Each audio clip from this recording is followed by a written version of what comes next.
नमस्कार, मैं शिवानी रतूड़ी आर्यभट्ट टाइम्स में आपका स्वागत करती हूँ।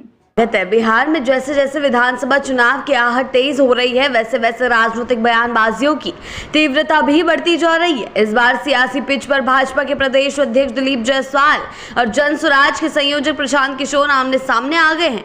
आरोपों और कटाक्षों के इस घमासान में अब मंदिर, मस्जिद, मेडिकल कॉलेज और मतदाता सभी को चुनावी तरकश के तीर बना दिया गया है।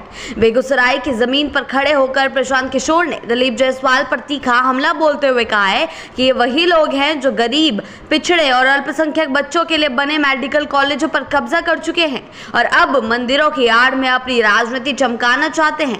उन्होंने व्यंग्यात्मक लहजे में यहां तक कह दिया कि अगर ये माता सीता का मंदिर बनाएंगे तो उस पर भी कब्जा कर लेंगे, घोटाले से नहीं चूकेंगे। प्रशांत किशोर यही नहीं रुके, उन्होंने सीधे तौर पर दिलीप जायसवाल की जवाबदेही पर सवाल उठाते हुए कहा, इनमें इतनी हिम्मत नहीं है कि मेरे उठाए गए फैसलों का सामना करें, आकर जवाब दे। जब मैंने कॉलेज पर कब्जा का मुद्दा उठाया तब भी ये चुप रहे। प्रशांत किशोर ने बीजेपी की मंदिर मस्जिद आधारित राजनीति को लेकर भी तीखा तंज कसा। उन्होंने कहा कि ये वही लोग हैं जो हिंदू मुस्लिम की बहस छेड़कर असली मुद्दों से ध्यान भटकाते हैं, गरीबों और युवाओं के भविष्य से खिलवाड़ करते हैं और जब सवाल पूछे जाते हैं तो धर्म की आड़ में छुप जाते हैं। दूसरी ओर दिलीप जायसवाल भी पीछे हटने को तैयार नहीं है। राजगीर में आयोजित एक पार्टी कार्यक्रम में उन्होंने बड़ी आत्मविश्वास के साथ कहा कि आगामी विधानसभा चुनाव में एनडीए को भगवान श्री राम और माता जानकी का आशीर्वाद प्राप्त होगा और वे 2/3 बहुमत से सरकार बनाएंगे। उन्होंने यह भी जोड़ा कि एनडीए सरकार पुनरोद्धाम में माता सीता का भव्य मंदिर बनवा रही है।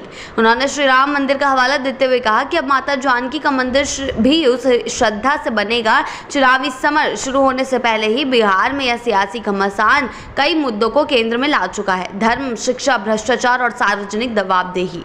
एक तरफ बीजेपी मंदिर निर्माण और आस्था की राजनीति के जरिए वोटरों को साधने की कोशिश कर रही है, लुभाने की कोशिश कर रही है, तो दूसरी ओर प्रशांत किशोर जैसे रणनीतिकार ऐसे घोटाले और कब्जों से जोड़कर बीजेपी पर कटाक्ष कर रहे हैं और बीजेपी को कटघरे में खड़ा कर रहे हैं। इस पूरे घटनाक्रम में दिलचस्प यह है कि अब केवल आरोप प्रत्यारोप नहीं हो रहे, बल्कि सवाल जवाब की एक खुली चुनौती। प्रशांत किशोर बार बार दिलीप जायसवाल से सवाल पूछे हैं। बीजेपी के प्रदेश अध्यक्ष फिलहाल मंदिर निर्माण और राम जानकी की कृपा पर भरोसा जता रहे हैं। बिहार की सियासी गर्मी अब केवल बयानबाजी तक सीमित नहीं रही, बल्कि यह एक वैचारिक टकराव में बदलती जा रही है, जिसमें धर्म और विकास, परंपरा और पारदर्शिता सब कुछ एक दूसरे से टकरा रहा है। जनता अब देख रही है कि मंदिरों के छांव में किसका चेहरा ईमानदार है और इसकी नीयत में कब्जा है। चुनावी रणभेरी बच चुकी है और अब हर शब्द, हर आरोप, हर मंदिर एक मत की कीमत तय करेगा। ऐसी ही अपडेट्स के लिए जुड़े रहें आर्यभट्ट टाइम्स के साथ ही चैनल को सब्सक्राइब करना ना भूलें और हमारी फेसबुक और वेबसाइट के साथ भी जरूर जुड़ें।